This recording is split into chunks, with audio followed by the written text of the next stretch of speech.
ఇది రిజర్వాయరే అంతే, కందిలేరు కూడా ఒక రిజర్వాయరే. ఇది అంతే, అంటే before water enters into Tamil Nadu, so ఇది దాని ముందు ఉంటుందన్నమాట. సో ఇది కూడా స్ట్రాటజిక్గా స్టోరేజ్ పాయింటే అంతే, more of a storage point, but it is also మన నీడ్స్కి కూడా ఇట్ ఈస్ సర్వింగ్, మన నెల్లూరు డిస్ట్రిక్ట్ నీడ్స్కి కూడా సర్వ్ చేస్తుంది. ఎస్పెషల్లీ ఈ వాటర్ ఏంటంటే ఇండస్ట్రియల్ పర్పసెస్కి, ఇరిగేషన్ మాత్రమే కాకుండా ఇండస్ట్రియల్ పర్పసెస్కి కూడా కందిలేరు రిజర్వాయర్లో నుంచి వాటర్ తీసుకుంటున్నారు అన్నమాట. ఆ ఏరియాలో ఉన్న సెజ్లుకి వాటికి కందిలేరు రిజర్వాయర్ నుంచి వాటర్ వెళ్తుంది.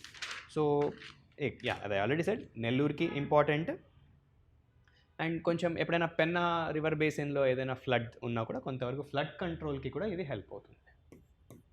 పెన్నా రివర్ బేసిన్లో ఫ్లడ్ కంట్రోల్, జనరల్ రిజర్వాయర్స్ అన్ని ఫ్లడ్ కంట్రోల్ కూడా రోల్ ప్లే చేస్తే స్పెసిఫిక్గా హైలైట్ చేయక్కర్లేదు, బట్ దీని కేసులో స్పెసిఫిక్గా చెప్తుంటాం అనమాట. కందిలేరు రిజర్వాయర్ వల్ల ఎప్పుడైనా పెన్నా ఏరియాలో, పెన్నాకి మధ్య పెద్దగా ఫ్లడ్స్ ఏం రావట్లేదు, బట్ ఎప్పుడైనా ఫ్లడ్ లాంటి ఈవెంట్స్ వస్తే ప్రొటెక్టివ్ మెజర్ లాగా కూడా కందిలేరు రిజర్వాయర్ ఉంటుందన్నమాట. కందిలేరు అనేది రివర్ పెన్నాకు ఒక ట్రిబ్యూటరీ, రివర్ పెన్నాకి ట్రిబ్యూటరీ అనమాట.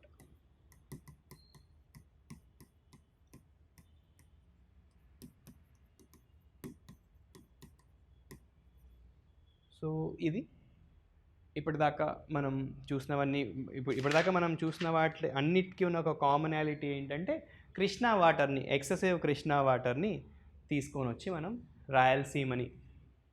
రాయలసీమకి డ్రాట్ ప్రూఫ్ చేయడానికి ఉపయోగపడే ఇనిషియేటివ్స్.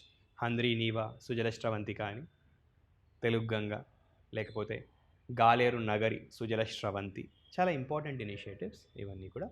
సో ఆఫ్ కోర్స్ వాటితో పాటు ఈ రిజర్వాయర్లు, వాటికి హెల్ప్ అయ్యే రిజర్వాయర్స్ ఏవైతే ఉన్నాయో, సోమశిల రిజర్వాయర్, కందలేరు రిజర్వాయర్, ఇవన్నీ కూడా చాలా ఇంపార్టెంట్ అని చెప్పచ్చు అనమాట. ఇవి కాకుండా న్యూస్లో కొన్ని చూస్తుంటాం, భైరవాని తిప్ప రిజర్వాయర్, ఇలాంటివన్నీ రీసెంట్గా న్యూస్లో వచ్చాయి. ఇవేమి ఏంటంటే మేజర్ ప్రాజెక్ట్స్ లాగా కాదు, ఇవి ఏంటంటే అక్కడక్కడ ఏంటంటే రిజర్వాయర్స్ కొన్ని కడుతుంటారు.